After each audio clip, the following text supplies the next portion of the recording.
Our final guest this evening is a Chicago-based writer, live lit performer, comic, rapper, and obsessed pet owner. She's a co-producer of the monthly show Serving the Sentence. You might have heard about that earlier.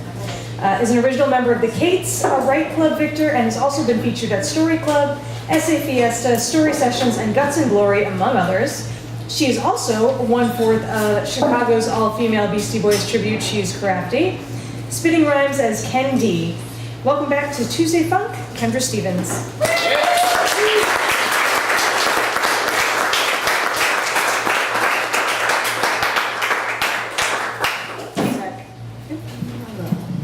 Thank you.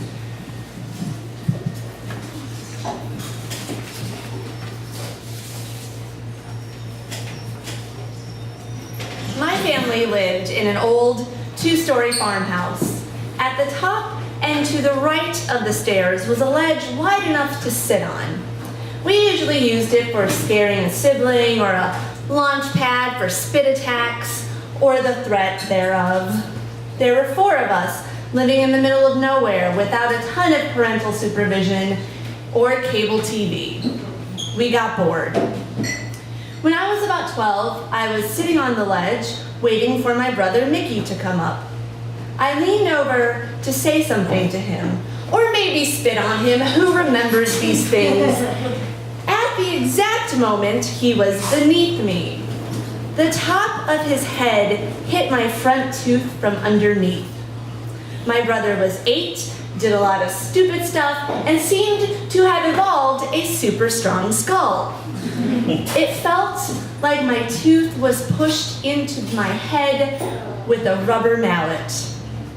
I started sobbing, worried my adult tooth was going to fall out. It didn't fall out, it wasn't loose, and there was no blood, so my parents told me I would be fine. But slowly, over the next few months, my front tooth, the one that wasn't so crooked it was turned at a 45-degree angle from the rest of my mouth, turned completely gray.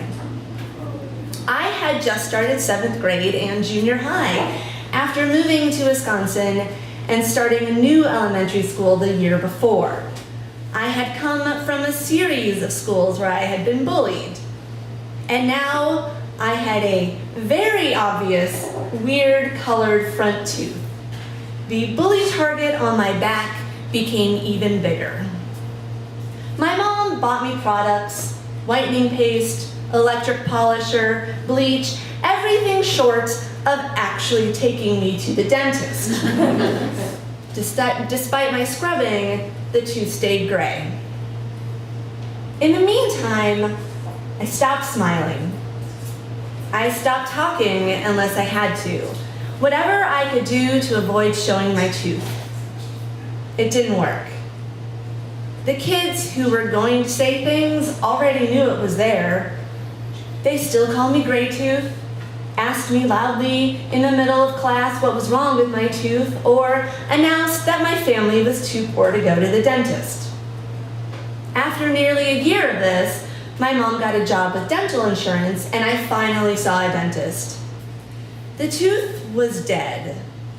I needed a root canal to prevent the tooth from rotting and causing permanent damage, and then a crown. We could only afford the root canal. The crown wouldn't be done until I was in 10th grade. So, from 7th to 9th grade, I had to hide my dead tooth. School pictures? Closed lip smile. I tried to make it look coy and mysterious, like the Mona Lisa, but I really just looked more like a frog that had caught a fly. The crown from 10th grade stayed in my mouth through my 20s. It wasn't gray, but it was still a noticeably different color, and it was definitely a crown. It didn't look natural, and there was visible bruising above it from the root canal. I had that crown replaced at the age of 30. It was better, but it was whiter and brighter than the rest of my mouth, which, next to my very crooked other front tooth, made it look huge. So I still hid my tooth. Last year, I started seeing a new dentist. With material available now, she said, a new crown will look more natural, and with veneers, she could make my teeth look straight. But I wasn't sure I wanted to do it. It would be expensive, and would it be vain to have cosmetic work done on my mouth? I pictured the veneers of TV personalities, too big, so white they were almost blue. Would I become fake like them if I got my teeth fixed? On the other hand, I could choose to stop living hostage to my insecurity. I made the appointment. And then I didn't think about it. I thought about the money and how 4 of my teeth would be ground down so that partial crowns could be put over them. But I didn't think about the effect it would have on me. It didn't occur to me until I told my boyfriend, tomorrow, I'll have a whole new smile. I hadn't thought about it like that. It would be a new smile. What if it didn't work? Or what if it was beautiful? Am I someone who can pull off having a beautiful smile? And did I deserve to have one? Are you nervous? He asked, and I burst into tears. The next day, my mouth sore from 2.5 hours of particularly unpleasant dental work. My smile was different. I was self-conscious even after the Novocaine wore off. Was I lisping? Would people notice? And did I want them to? If they saw that my teeth were fixed, that meant they noticed my old teeth. Logically, I knew no one would notice. Maybe they think that something was different and assume it was a haircut. But I still found myself holding my hand in front of my teeth when I talked. Did I think someone would come up to me and say, "Thank God you got your fucked up teeth fixed"? Maybe a little I did. I was still thinking about my teeth all the time, but now I was trying to accept that I didn't have to hide them. I scoured through old photos, trying to find ones that showed my crooked and discolored front tooth. It was like I needed to see what had been compared to what was now.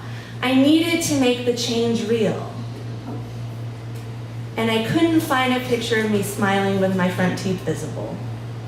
Closed mouth smiles, head tilted at the perfect angle to hide my teeth, or sometimes laughing, but never a photo of a full-on smile. I'm sure they exist. Too many people have cameras for me to never have been caught off guard. But any photo I ever knew was being taken was carefully posed without me even fully realizing it. For the better part of 30 years, I've hidden my smile. The ways we internalize our insecurities are impressive, aren't they? From me changing my smile to the tall girl with hunched shoulders from trying to appear shorter, to the overweight boy who grows up to always take the furthest away seat so that he takes up the least amount of space, no matter his adult size. We let the things we consider imperfections dictate how we present ourselves to the world. We assume they're all that people see of us, so we hide them. And by hiding them, we hide part of ourselves, and eventually we believe the hidden, imperfect thing is all we are. I don't connect with or open up to people very easily. Showing my real self, my insecurities, and my sensitivities is really difficult. And maybe I also use my teeth as something to hide behind, an excuse to hide myself from others. The teeth you see when I smile are almost completely fake now.